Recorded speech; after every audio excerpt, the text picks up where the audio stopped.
I think about a man that I knew one time, knew him quite well and knew his family real well. And this guy would not come to church, hardly ever. On Sunday, he would take another man, usually a man a little older than himself that he was good friends with, and they would go to the lake at Lake Louisville and they'd fish. He had a real nice fishing boat, really fast boat. And so his wife brought the children to church every Sunday. I saw them every Sunday. But he would not come. So as a young man, I mean, gosh, this has been at least 10 years ago, maybe 15 years ago. Him and his friend went out to Lake Louisville on Sunday morning. They're ripping across the lake, way out there in the middle. And I don't know if it was a log or what it was. It was partially submerged. But they hit it with that boat, and that boat just went upside down.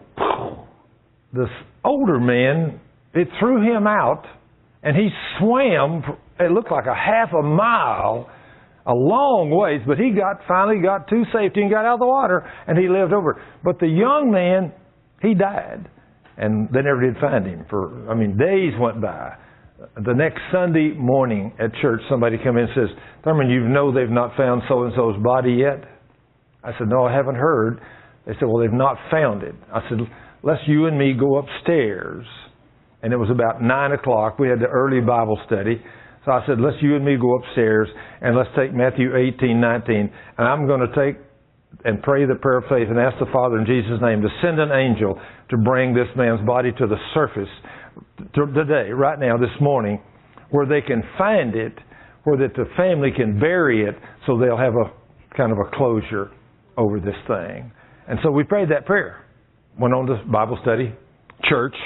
Come back that night, and when I walked in that evening, one of the men walked up and said, "Did you hear what happened today?"